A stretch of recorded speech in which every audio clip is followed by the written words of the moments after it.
venit toamna, suntem în septembrie 99. S-a întunecat de mult afară și a început să plouă. E vineri seara, știi și tu, e plină scara de vagabonzi ce vor să alunge plictiseala. Unul aprinde țigara și toți se strâng în cerc. Se arde încet din când în când, cineva spune ține-n piept. E printre ei un puști care n-a pus bani. E clasa 9 la liceu, are vreo 15 ani. Venise de la școală, dar a mai stat și el în scară să fie la fel ca ceilalți băieți din cartier.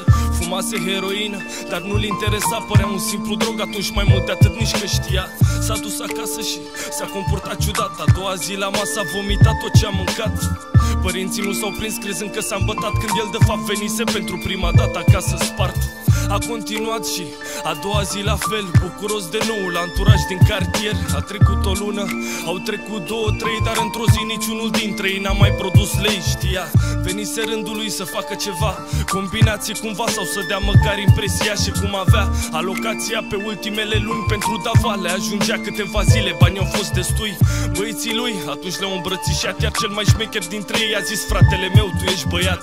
Să moară mama dacă se ia cineva de tine, să vii la mine, nu mi-e frică de nimeni, știi bine. Și de atunci puștiu nu știu cum de s-a schimbat așa, tot timpul înjura și o luase grav pe Davada. Nu credea, zicea că ata știi tu cum e viața mea. Frate, nu te mai băga, vezi de treaba ta. Cum umbla prin farmacii să-și ia seringă, fiindcă plăcerea la țigare începuse să se stingă. Ceilalți copii îl știau de frică și deja puștiu se mândrea cu cine stătea și cu ce făcea. Începuse și el să învețe cum să facă bani și-și luase arfe de când o ardea printre golani. Se șmecherise pe afară și chiulea de la școală, avea dublou să o dea cu toți în smardoială. A fost meu cam un an de zile, avea intrare la toți traficanții din cartier și era bine. Dar acum avea răuri, nu mai era la fel. Și pe cel mai șmecher l-a prins garda cu marfă la el. Părinții lui știau, dar n-aveau ce să-i facă. L-au băgat la Bălăcean, ca poate așa o să-i treacă, da. Când a ieșit, bineînțeles că a tras din prima, stătea spart pe gar zicând: Doamne, ce-mi place heroina. Își ascundea în ghenă fiola, sarea și o seringă, dar fără să știe luase de mult hepatită. Și cu ficatul varză continua să tragă, îl vedea mereu cu țigări la bucată și o sticlă cu apă.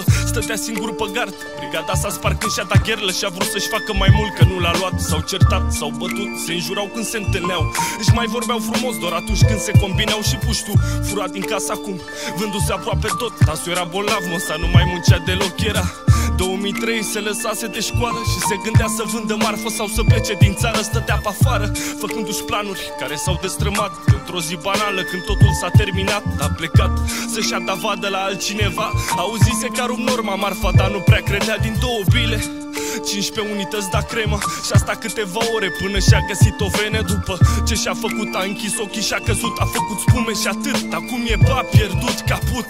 L-au găsit vecinii, l-au îngropat părinții, înjurând și blestemând soarta lui și sfinții. Iar în cartier, oricare ar fi el, e la fel, încă unul mort, curând o să uite de el. Aceasta este încă o poveste despre un copil ce nu mai este peste. El s-a pus de mult pământ, iar la mormânt nu vine nimeni și tovarășii lui nu-l mai plâng. Aceasta este încă o poveste despre un copil ce nu mai este peste. El s-a pus de mult pământ, iar la mormânt nu vine nimeni și tovarășii lui nu-l mai plâng.